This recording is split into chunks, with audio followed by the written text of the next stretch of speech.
The exhibition Mother combines art with literature, film, cultural history, archaeology, and medical history to investigate the role and the depictions of mothers and motherhood in Western art and culture of the modern period. One of the really interesting things looking at the theme of the motherhood is that to many artists it's connected with large existential questions. The mother is our road into the world, and she is the image of our childhood. She can be warm, she can be caring, but she can also be really hurtful, threatening, and she can create lifelong traumas. From a historic vantage point, the ideal mother holding her child exists through all times. So one of the earliest examples in this exhibition is the Egyptian goddess Isis holding the Horus child, which stems from 1,000 years before Christ. So the idea of motherhood, fertility, has existed through all times. In the 20th century, we see a shift where women artists start dealing with their own motherhood and experiences of motherhood in art. And that is really interesting because rather than just seeing the mother depicted from the outside as this ideal woman holding a child, art becomes the ground for much more complex investigations of the relationships between mothers and children and the experiences of motherhood.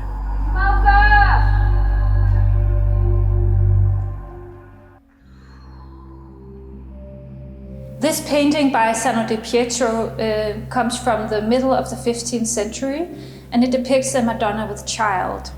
In Western culture, Madonna with child is the primary image of the Holy Mother, and it's an image which has a huge impact on artists throughout the modern period who look to this image for inspiration, who twist its meanings to create new figures of motherhood.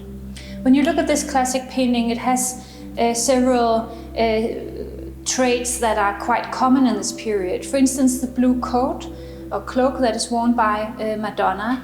The blue was a very rare color to produce at this time, so it's precious, and in the context of the Madonna, it's connected with the divine. The golden background is supposed to make light reflect from the image itself, meaning that when you look at this painting, the heavenly light shines towards you. So this picture is a medium by which you're connected with divinity. This is an artwork by the LA-based artist Carrie Upson. It's called Mother's Knees. And when you stand in this space, you're standing in the middle of a forest of tree trunks transformed into human legs, bearing quite lifelike human knees. The knees on the objects are taken from the artist herself and her mother, and the work refers to the child's connection with the mother's body. So when you stand in this space, you're at the eye level of a child who's ready to hug its mother's legs. At the same time, it has quite an unheimlich tension to it. The tree trunks are hanging here in the space like legs in a slaughterhouse. Seen as a sculpture, this work is really interesting in the way that she uses materials and how she transforms our perception of materials. So when you see the tree trunk hanging here, you see how the worms have been eating of the tree. But then when you perceive it as a leg, suddenly it looks like the veins on the leg. That's quite conspicuous. And this is a very typical way for Carrie Upson to work, that she works with changing how you perceive an object, and she tries always to link the artwork and its meanings to quite deep psychological layers. So she's quite influenced by her own upbringing in San Bernardino and the kind of social background that is connected to that place. The French writer Marcel Proust's novel In Search of Lost Time is a major contribution to the literary history of modernity.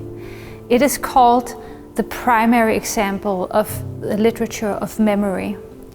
For Proust, memory is very closely tied to a certain smell or a certain sound that will create a memory that is so strong that you feel displaced to an earlier moment in your life.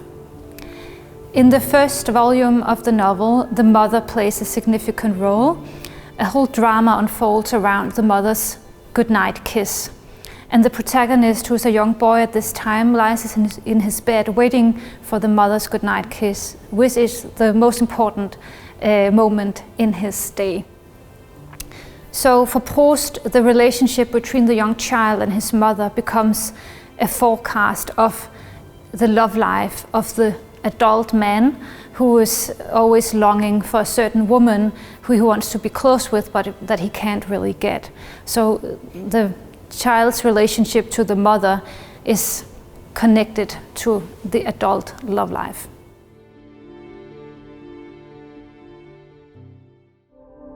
This is a painting by the French artist Suzanne Valadon, who's one of the lesser known artists from the circles around Renoir, Toulouse-Lautrec and Degas, among others. In Suzanne Valadon's work, you often see quite original female characters that are depicted quite differently from her male counterparts. So this painting is called The Abandoned Doll, and you can see it as a symbolic rendering of the three ages of woman. Childhood being symbolized by the abandoned doll, youth by the naked young woman in the middle, and old age is depicted by the elder woman wearing a dark dress, which is a forewarning of her death. From a different perspective, you can see this as a rendering of a quite dubious mother-daughter relationship, which is on the edge between care and some kind of violent relationship. This is a caregiving act which would normally be directed towards a much younger child from a modern perspective. And the image has also been seen as a questioning of the older woman's jealousy towards the young woman who is holding a mirror in her hand, which is connected, of course, to her own self-image and to the beauty of youth.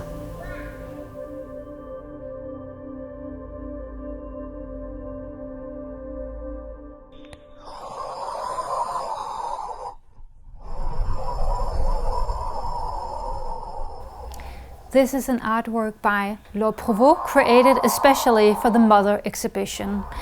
Laure Prouvost has created a strange and new mother animal, half goddess, half octopus, which is inhabiting the space with its own breathing sound.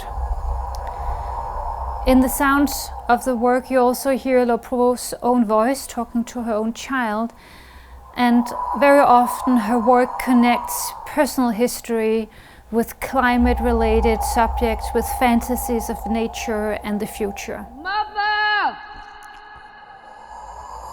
Mother! Laure Prouvost is very fascinated by the octopus as this quite unknowable and very intelligent animal living at the bottom of the sea. It's a species which is said to be connected to human intelligence. And also, for Laure Prouvost, the ocean is tied to debates about climate and the ecological crisis. So when you look at this octopus, it has breasts on all of its arms, and breasts are a very common motive in Laure Prouvost's work. As an artist, she's trying to own the breasts in a way that they're not really sexualized, but they can be quite funny, or they can be a nurturing element.